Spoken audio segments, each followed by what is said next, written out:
How much does it cost to buy the silence of a star's institutionalized mother, or to pay for a grueling physical transformation to erase an actress's heritage?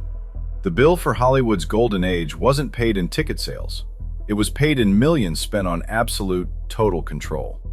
The Two Lives of Rock Hudson, a masterpiece of deception. Rock Hudson was the ultimate image of American masculinity, tall, rugged, and irresistibly charming. But behind the perfectly tailored suits and romantic screen kisses lay a truth so explosive, its exposure would have ruined not only his career, but the entire studio system built on his facade.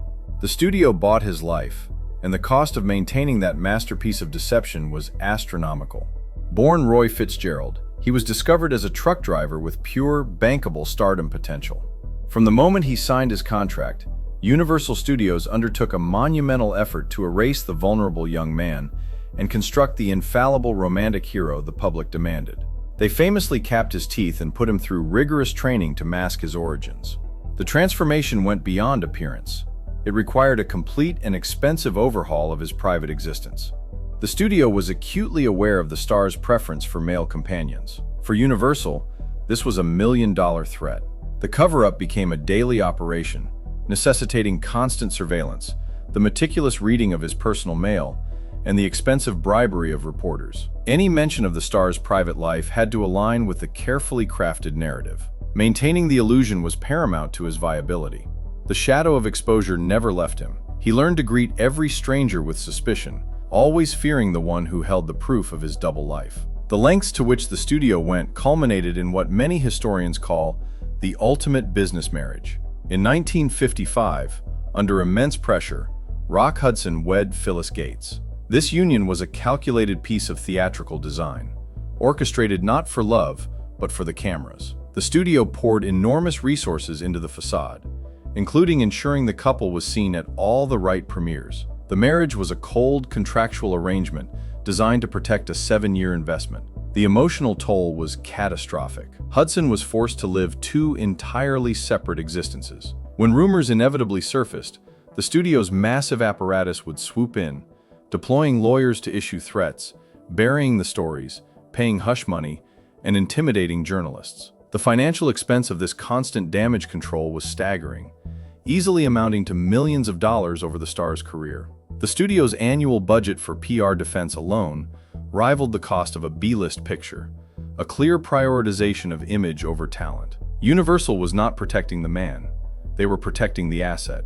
They understood that the collapse of his public persona would signal a fracture in the very foundation of Hollywood's manufactured innocence. This relentless control of identity was not unique to Hudson. For another beloved icon, the cost of stardom began in a childhood marred by tragedy and institutionalization, a reality the studio worked just as hard and just as expensively to conceal. The blonde bombshell's hidden past, Marilyn in The Institutionalized Mother. She embodied effortless glamour and appeal, but Marilyn Monroe's famous fragility was rooted in a tragic childhood the studio systematically erased. Her mother, Gladys, carried a secret that threatened to expose the carefully constructed image of America's most desired woman. 20th Century Fox viewed Gladys not as a mother, but as a public relations contagion they spent a fortune ensuring remained buried in the shadows. Norma Jean Mortensen spent her earliest years navigating instability due to her mother, Gladys Pearl Baker, struggling profoundly with mental health challenges that necessitated placement in various state hospitals. For the ambitious executives at 20th Century Fox, the fact that their biggest financial asset had a mother confined to institutions was an unthinkable risk. The specter of inherited instability in their mind was box office poison. The studio understood that if the public learned the full truth, it would shatter the illusion of stability they were selling. A vast and expensive effort was launched to render Gladys Baker virtually invisible. Studio officials arranged for Gladys to be moved repeatedly, ensuring her location was never static enough to be tracked by the press. This was a costly maneuver, involving paying medical fee payments, covering transfer charges, and distributing hush money to hospital staff. For decades, the existence of Gladys was a closely guarded secret. The studio's public relations machine went to extraordinary lengths to perpetuate the myth of Marilyn's vague hardship, omitting the devastating chapter of her mother's illness. Journalists were quietly discouraged and sometimes financially compensated to drop lines of inquiry. The wholesome image had to be protected at any cost. The total annual expense to keep Gladys out of the papers often exceeded the salary of Marilyn's co-stars, confirming where the studio's true investment lay. The emotional burden fell squarely upon Marilyn. Her private time was often spent managing her mother's care and fearing the day the press would unearth the truth. The studio's expenditure was paid in the emotional currency of their star's anxiety, forcing her to bear the weight of a secret that was never truly hers. The need to control the family narrative extended even to those who sought to speak their truth after a star's passing. For one iron-willed actress, the battle to suppress a memoir became her estate's final and most expensive act of cinematic damage control. Joan Crawford, The Secret War Against Mommy. Dearest Joan Crawford was a relentless perfectionist, controlling every detail of her public life. But her greatest, most expensive battle was fought after her passing. The studio, and later her estate, mobilized to suppress a book that promised to destroy the legend she had spent a lifetime building. Born Lucille LeSueur, Joan Crawford clawed her way out of poverty with ruthless ambition. The glamour and fierce screen presence she forged were meticulously guarded. The studio was keenly aware of her difficult domestic life, often intervening financially to ensure her public image as a devoted mother remained intact. This oversight included funding elaborate family trips that were purely for public consumption. This management of the domestic narrative laid the groundwork for the colossal public relations war that erupted after her passing, triggered by the publication of Christina Crawford's memoir, Mommy Dearest. The book offered a scathing, intimate portrait that threatened to dismantle decades of cultivated goodwill. A powerful, organized campaign of denial was launched by those invested in preserving the Crawford legacy. The campaign was hugely expensive, involving high-powered attorneys to explore halting the book's distribution, commissioning sympathetic interviews, and financing a massive public relations push to discredit Christina. The legal defense fund established by Crawford's estate to combat the book was generously supplemented by contributions from fearful studio veterans who wished to set a permanent precedent against revealing star secrets. For studio veterans, this was a defense of the era's moral contract. If one famous child could expose such dysfunction, what was to stop others? The studio system poured funds into the effort, knowing that preserving the sanctity of legends was key to maintaining the romantic mythology of the Golden Age.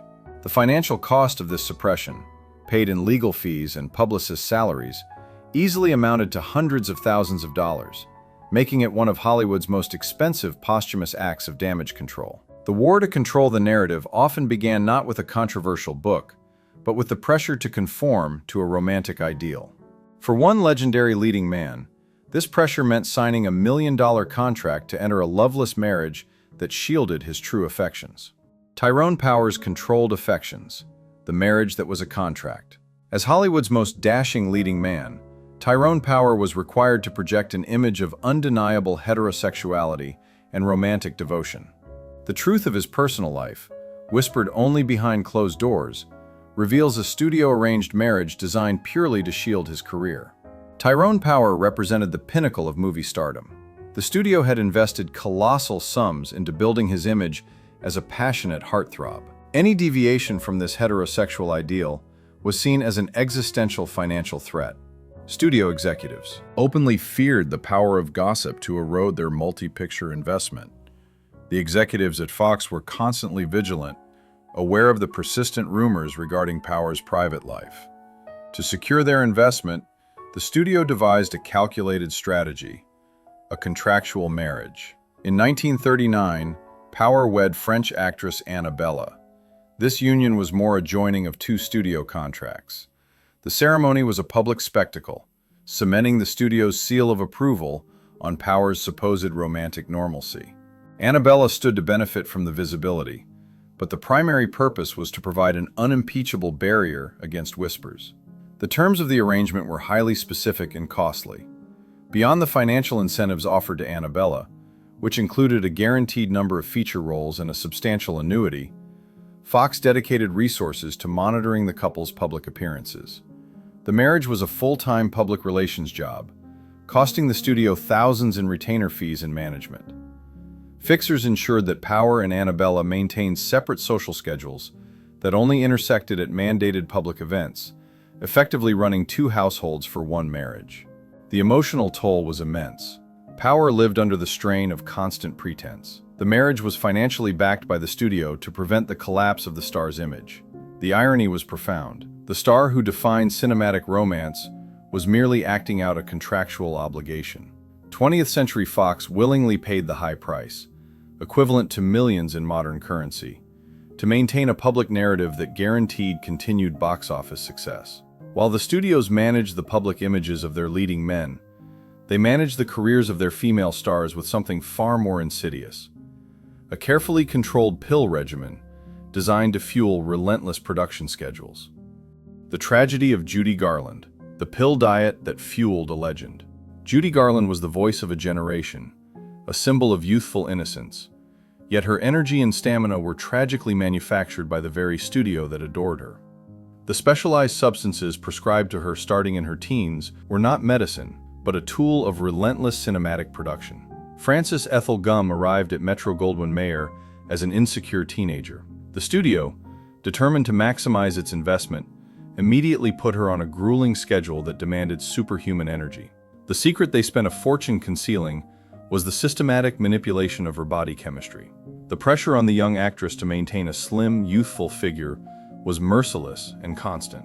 Starting in her early teenage years, Judy was routinely given stimulating tablets, often described as pep pills, to maintain her energy and suppress her appetite. These were administered by studio-approved doctors whose loyalty was to the production schedule. If she was too energetic to sleep, she was then given calming to force rest. This cycle of chemical manipulation became a costly, custom-designed engine of production. The financial expenditure included the doctor's retainers, the discretion of nurses, and the constant threat of legal action against anyone who questioned the regimen. The ongoing cost was easily in the hundreds of thousands of dollars per year. The cost was paid in the complete destabilization of Judy's health.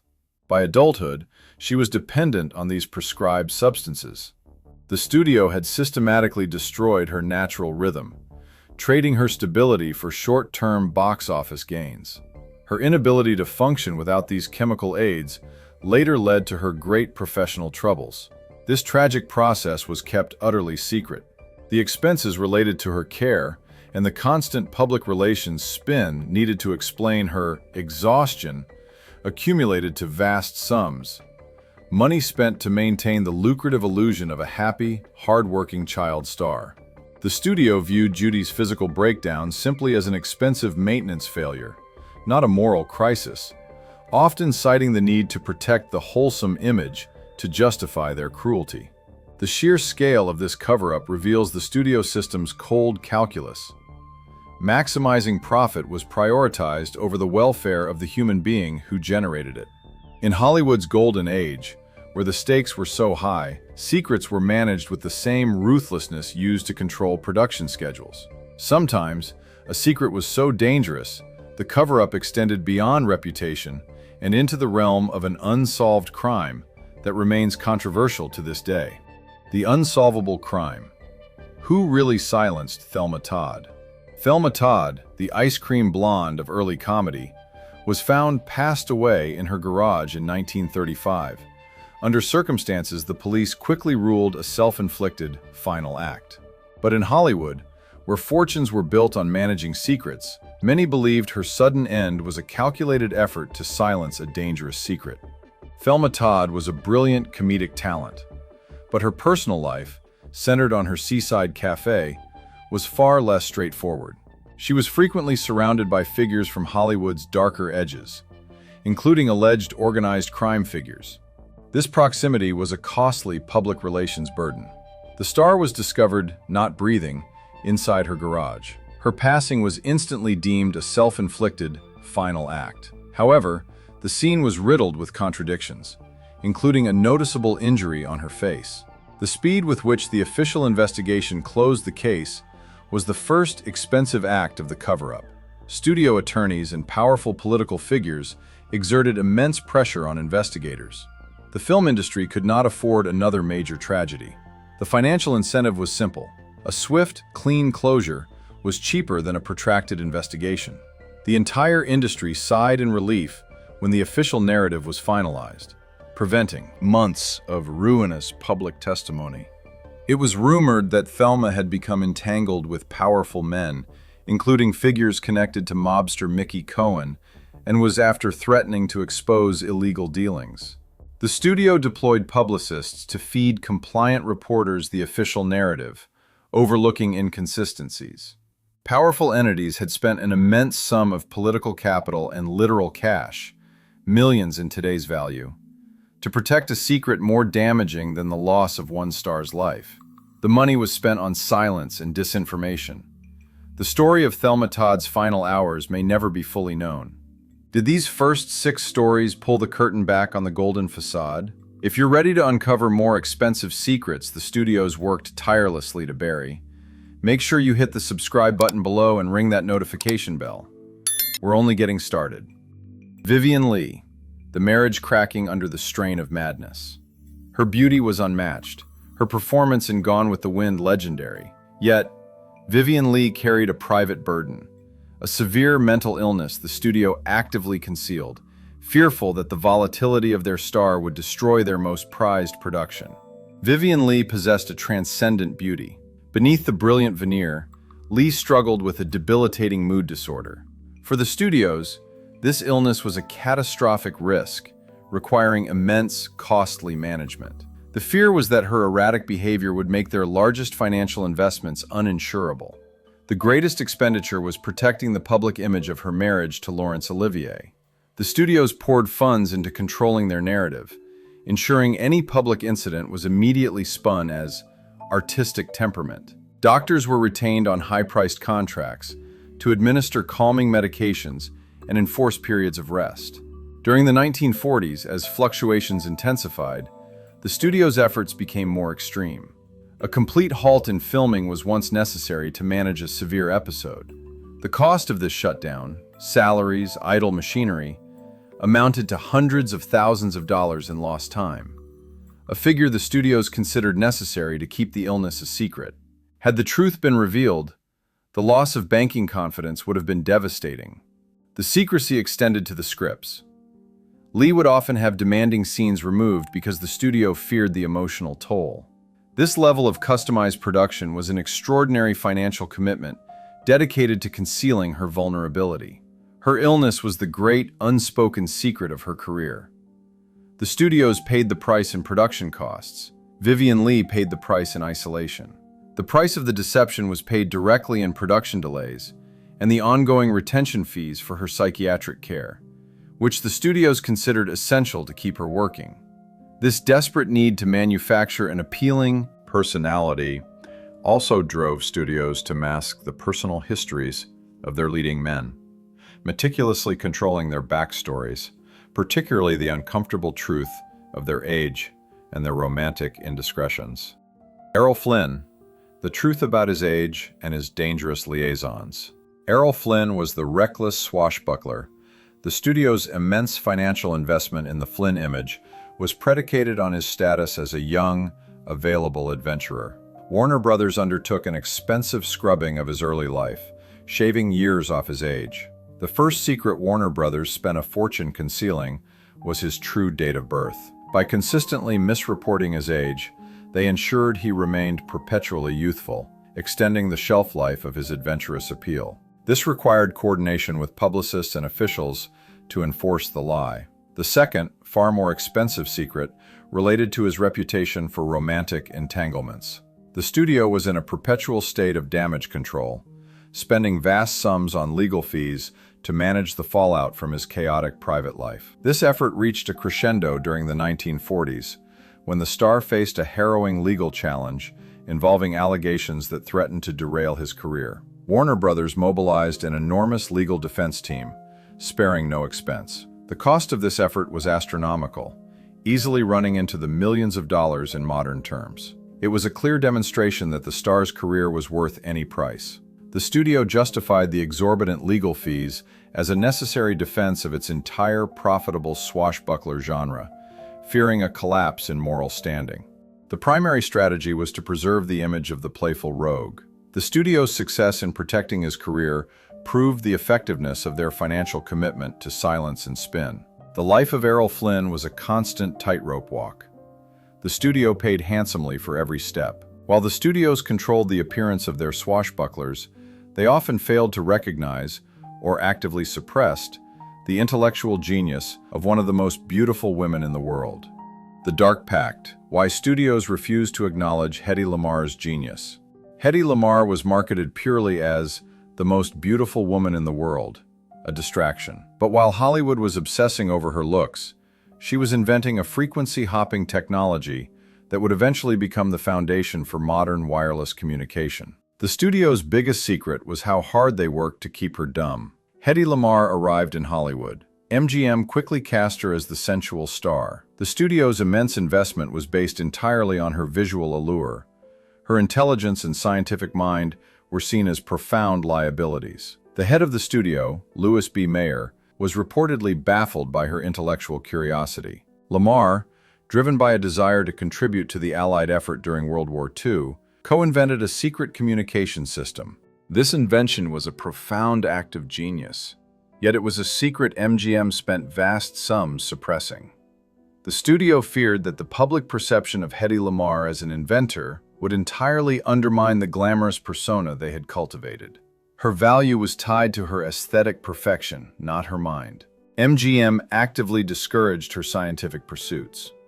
When she attempted to use her fame to raise money for the war effort, the studio insisted she do so as a glamorous figurehead, refusing to support her inventive work. The cost of this systemic refusal was paid in lost scientific potential and the continuous reinforcement of a shallow public image. The irony is profound. While Lamarr's technology eventually laid the groundwork for Wi-Fi, the studio's financial interests ensured that in the golden age, her greatest contribution remained buried. They spent millions on a reputational cover-up, successfully convincing the world that their asset was incapable of complex thought. The studio's ability to control the narrative was absolute. This level of control also demanded the decades-long suppression of an accidental pregnancy involving the King of Hollywood himself. Clark Gable's unborn child, the secret of the accidental pregnancy. Clark Gable, the King of Hollywood, carried the secret of a relationship with a rising starlet that resulted in a pregnancy the studio could not afford to acknowledge. For decades, the true identity of the child was protected by a thick wall of cash and silence. The relationship began on the set of The Call of the Wild. Loretta Young was a promising star. Gable was married. When Young became pregnant, the news was a catastrophic threat to the production code and both stars' reputations. MGM executives immediately launched an intricate and expensive cover-up. Young was dispatched to Europe, ensuring her absence during the critical months. She returned maintaining the fiction that she had adopted a baby girl, Judy. The logistics of this deception were costly, involving complex travel and enormous payments to ensure silence from everyone involved. For decades, the studio and the stars maintained this calculated lie. The studio's expenditure was continuous, monitoring journalists, paying hush money to potential whistleblowers, and funding the elaborate lifestyle necessary to keep Young and her daughter out of the public eye. The cost of preserving the king's clean image was a massive outlay, totaling hundreds of thousands of dollars in the currency of the time, equivalent to millions today. This continuous spending was a fixed cost designed to protect the multi-million-dollar box office draw of both actors. The most poignant aspect was the daughter, Judy, who grew up unaware of the deception until much later. The truth confirmed the full extent of the studio's control. The wall of silence surrounding Clark Gable's hidden child was a testament to the studio's ruthless power. This need for control, however, extended beyond managing relationships to enforcing complete isolation for those stars whose fame had become too unwieldy, a fate that famously defined the final years of the great Greta Garbo. The haunting of Greta Garbo: why the recluse was terrified to reappear. When Greta Garbo famously walked away from Hollywood at the peak of her power, she took a secret with her, a profound, paralyzing fear that the studio had knowingly manufactured her inability to cope with the public eye. The cost of her final privacy was paid in isolation. Garbo possessed an aura of mystery, culminating in the sentiment, "I want to be alone." While the public saw an eccentric, the truth was rooted in a psychological dependency the studios had engineered for profit. The studio recognized that her reticence was a unique marketing tool that made her image priceless. MGM capitalized on Garbo's natural shyness, elevating it into a strategic, marketable persona. Publicists were instructed to limit interviews and foster an image of unattainable divinity. The secret was the cost of this manufactured mystique. The studio spent enormous sums on suppression, paying for extreme measures to protect her isolation, securing residences with maximum privacy, and maintaining constant vigilance. The monthly expense of her security and controlled image was budgeted as a major studio overhead cost, continuing long after her retirement. The tragedy lay in the psychological consequences. The studio's successful efforts to keep the public at bay fostered in Garbo a profound social anxiety. The image they had created became a cage. The idea of returning to a normal life had become terrifying. Garbo's reclusiveness was a forced payment on the psychological debt incurred by MGM's manipulation. The studio's millions spent on preserving the myth ironically ensured that the real woman had no choice but to remain hidden. The studio successfully built a career on what they saw as an actress's profitable neurosis. For other stars, the financial investment was focused not on psychological isolation, but on physical transformation, a costly process of erasure intended to obliterate their cultural heritage for the sake of mainstream appeal. Rita Hayworth, the studio's expensive war against her natural beauty. Rita Hayworth was a vision of fiery Spanish elegance, but she began her career as a dark-haired dancer named Margarita Cancino. To transform her into the star Columbia Pictures demanded, they undertook a grueling, costly physical alteration that masked a deep personal insecurity. Margarita Carmen Cancino was a natural talent, but Columbia Pictures determined her identity as a Spanish-American dancer was an obstacle to achieving mainstream stardom. For the studio, the solution was simple, clinical, and expensive. Erase Margarita Cancino and invent Rita Hayworth. The process was systematic and painful.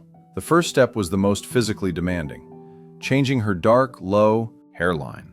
Columbia Pictures assigned a specialized team to perform a grueling process of electrolysis, moving her hairline back several inches to conform to the prevalent Anglo-Saxon ideal. The procedure required hundreds of hours and high retainers for the specialists, sworn to secrecy. The cost was not just financial, it was personal. The procedure was tedious and uncomfortable. The studio insisted on lightening her hair to the auburn shade. Every piece of publicity was designed to sell the fiction that Rita Hayworth was an exotic, yet unmistakably American, creation. The total cost of this transformation easily reached the equivalent of millions in contemporary currency. The studio was actively at war with her natural beauty, spending lavishly to conceal the fact that their star was manufactured. This procedure was a brutal symbol of Hollywood's expensive demand for cultural erasure. Columbia's chief executive, Harry Cohn, oversaw the process with ruthless efficiency. The successful creation of the Love Goddess proved that the studios would spare no expense in altering the physical realities of their stars. The cost of the electrolysis and hair dye was minor compared to the millions spent defending the single legal contract clause that kept every star a studio slave. Which of these secrets surprised you the most? The price paid for Rock Hudson's deception, or the painful transformation of Rita Hayworth?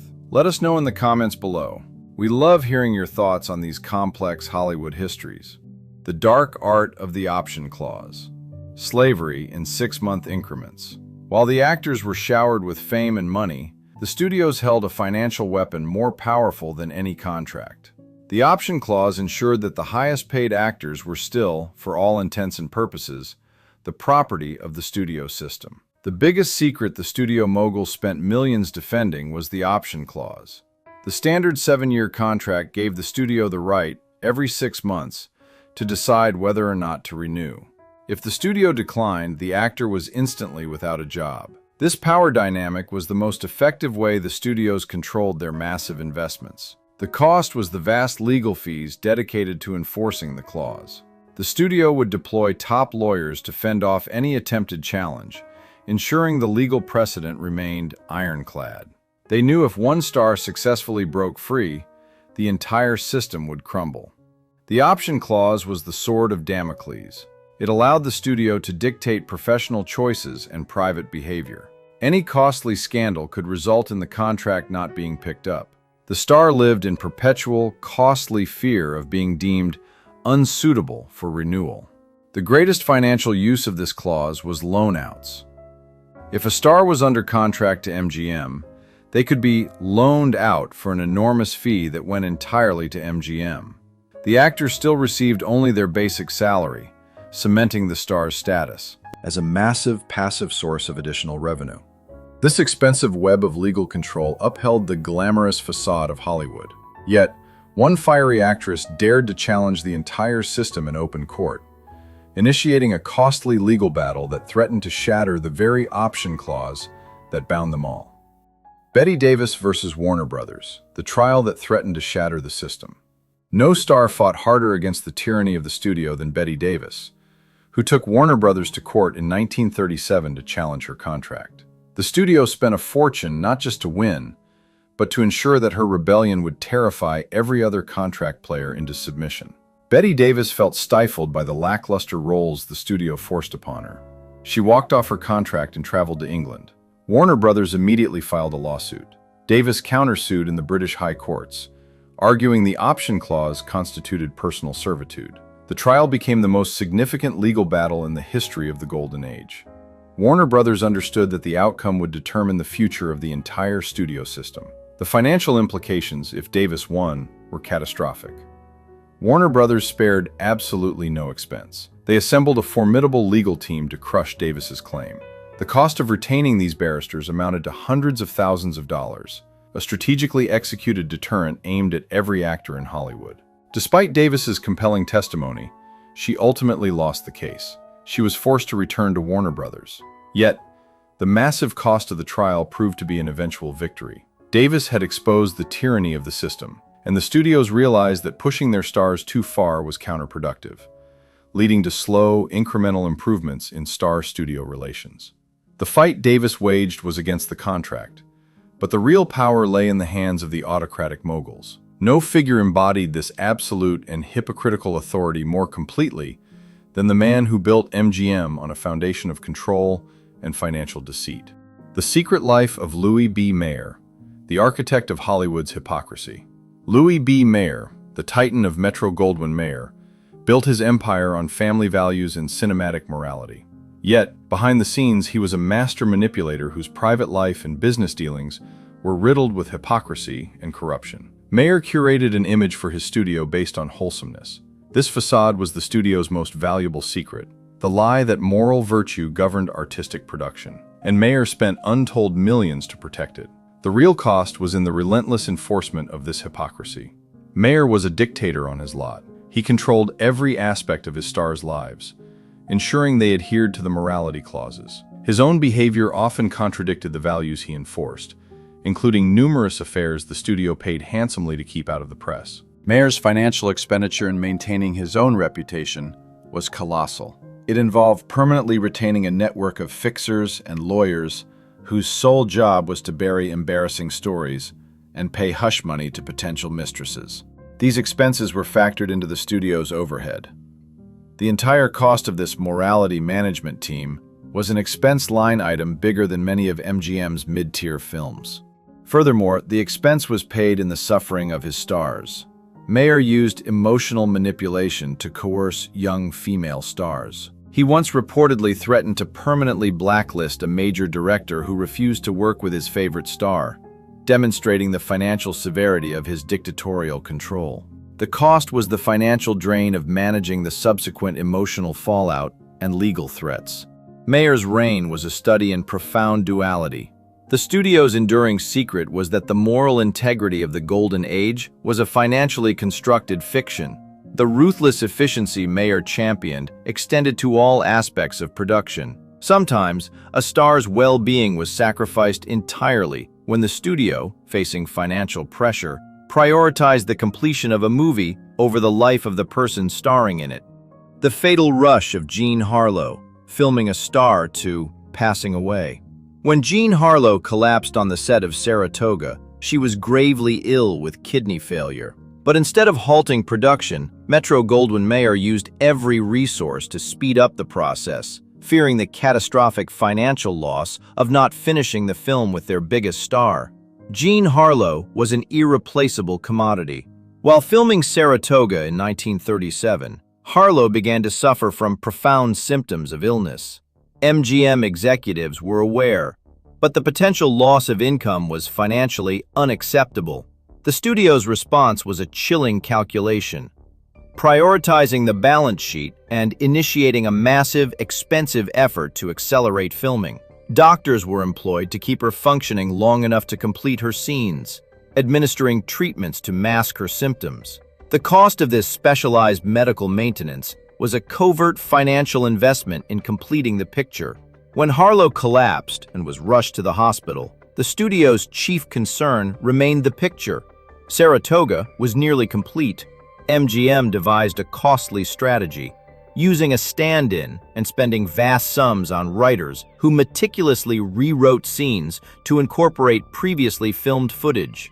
The studio incurred over $100,000 in emergency editing and reshooting costs to complete the film immediately, a sacrifice of artistry for financial expediency. Their greatest expenditure was in suppressing the truth that they had knowingly permitted and financially supported a star working herself to the point of passing away to secure a movie's completion. The film was eventually released as a financial success built on a profound human tragedy. MGM successfully hid the truth of their production expediency. This power was equally apparent when a shocking domestic incident required the studio to mobilize all its resources to perform a masterpiece of public relations control. Lana Turner's darkest hour, the studio's damage control after the crime. The night Lana Turner's teenage daughter, Cheryl Crane, caused the passing of her mother's associate, Johnny Stompanato, the resulting scandal threatened to destroy the career of one of Hollywood's most beloved screen queens. The studio's reaction was swift and total, a masterpiece of damage control. The shocking act that resulted in the passing occurred during a violent domestic quarrel. The potential for a moral scandal of this magnitude was deemed catastrophic. The studio's response was immediate and massively expensive, an unprecedented deployment of legal and public relations forces. MGM's top legal minds were mobilized within hours. Their goal was singular: to ensure the narrative was framed not as a deliberate act, but as a tragic yet justifiable act of maternal protection. They controlled every statement, creating a seamless, sympathetic story. The expenditure on this operation was vast, including retaining the era's most effective defense attorneys and dedicating entire teams to spin the story. The studio's financial investment essentially bought the carefully crafted public sympathy. The lawyers ensured Cheryl Crane's actions were categorized as justifiable, homicide. The overall financial expenditure was easily in the millions. This intense legal and PR mobilization was the largest single emergency expense MGM incurred that decade. The secrecy was enforced with an iron fist. The famous inquest was a carefully managed public performance. Lana Turner successfully emerged from the scandal largely unscathed. This was a clear victory for the studio's calculated spending, proving that with enough money and control over the press, Hollywood could make even a shocking act resulting in a passing disappear into the carefully managed mythology of the Golden Age. This staggering financial effort to suppress scandal was common, but sometimes the studio's attempts to protect its interests required an even deeper level of subterfuge, protecting not a star, but powerful figures linked to a complex crime decades earlier. The mystery of William Desmond Taylor, the unsolved crime that tainted Hollywood. In 1922, Director William Desmond Taylor was found after his passing in his apartment, setting off a chain reaction of scandal that ultimately led to the creation of the Hollywood morality code. But the most important secret was not who committed the fatal act, but which powerful figures the studio protected by burying the investigation. The silent film era was a period of unrestrained personal behavior. Taylor's passing by a single gunshot was suspicious. Explosive evidence was found in his personal Effects. Highly personal letters from Hollywood's most famous actresses, suggesting indiscretions that, if exposed, would have ruined multiple careers. For the studio executives, this was an existential public relations crisis. They immediately mobilized a colossal effort to control the narrative. Studio employees reportedly descended upon Taylor's apartment, allegedly removing and destroying crucial evidence.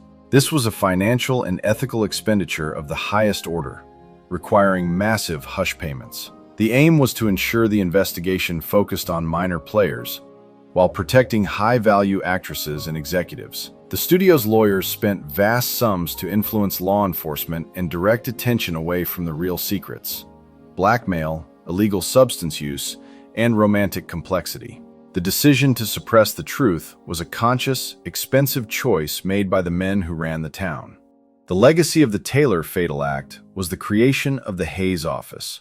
The studios essentially paid for their survival by agreeing to impose a draconian moral code on the films themselves. The money spent to hide the director's truth led directly to the censorship that would govern American cinema for decades. The real secret was that the studios succeeded.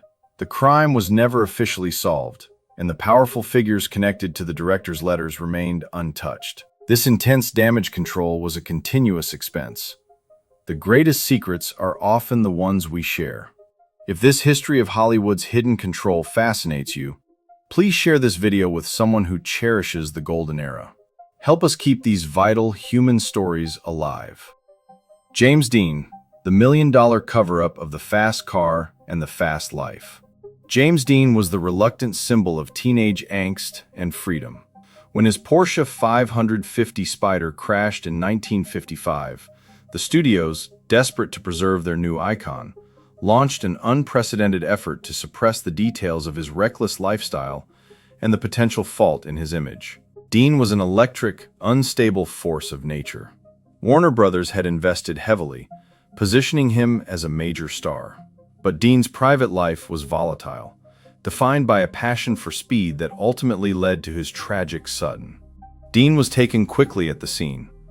Warner Brothers' highest priority was to ensure that the circumstances of his passing did not tarnish the profitable mythology they were building. The studio's cover-up was an expensive, two-pronged operation. First, they focused on controlling the crash scene narrative. Public relations specialists were dispatched to suppress any reports that detailed Dean's excessive speed. Witnesses were often paid to remain silent. The studio poured funds into ensuring that the "live fast, pass away young" image remained romantic and tragic, not irresponsible. Second, the operation managed the posthumous marketing. The studio successfully turned Dean into an immortal cinematic god. The financial resources dedicated to preserving this lucrative image, including merchandising agreements, totaling well over $1 million, were carefully managed. The studio continued to budget large sums annually for licensing enforcement, a continued investment in his immortality, effectively maximizing his worth after his passing. The greatest secret they hid was the fact that the studio had been deeply concerned about Dean's impulsive life while he was alive. His passing solved the problem of control while guaranteeing perpetual income. Warner Brothers willingly spent a fortune in legal fees and public relations to ensure the image of the golden boy of the 1950s remained perfect. The myth of James Dean was successfully bought and paid for. This expensive pursuit of secrecy extended even into the realm of the paranormal, where one great showman attempted to expose Hollywood's dark secret about the supernatural. The Secret Agreement. How Harry Houdini exposed the studio's own seances. Harry Houdini was more than an illusionist. He was a man obsessed with proving that spiritualism was a fraud. His battle against fake mediums overlapped with Hollywood's own practice of holding fake seances to manipulate the press, a secret the studios paid dearly to keep quiet. Houdini, the master of escape, transformed his personal crusade against fraudulent spiritualists into a public one. This brought him into conflict with the machinery of the Golden Age studios. The secret the studios wanted to suppress was their own reliance on and financial investment in deception. Many of Hollywood's top executives were superstitious, consulting spiritual advisors for everything from business advice to casting. The studios would spend vast sums paying these advisors. Houdini began to expose these fake mediums publicly. His campaign soon threatened to expose the hypocritical and costly connections between these fraudulent figures and Hollywood's elite. The moguls could not afford to have their secret reliance on charlatans exposed. The expenditure by the studios to manage this fallout was substantial. They paid legal retainers to distance themselves from the mediums Houdini publicly debunked, and spent huge amounts of money on publicists to deny any professional affiliation. The cost was in enforcing silence and protecting the integrity of their executive decision-making. Houdini's efforts essentially forced the studios to choose between their expensive, superstitious habits and their profitable public image. The secret agreement they wanted to maintain was the tacit understanding that they could employ fraudulence behind closed doors.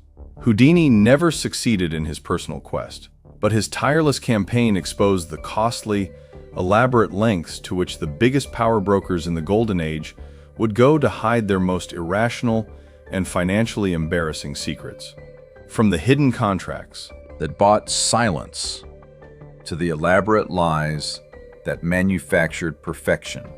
These stories prove that the greatest drama of Hollywood's Golden Age played out not on screen, but in the secrecy of the studio backlots.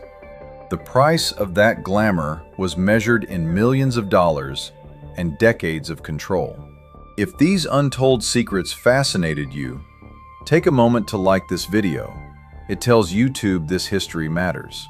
And to ensure you never miss another peek behind Tinseltown's velvet curtain, be certain to subscribe and ring that notification bell. Until next time, keep the golden memories alive.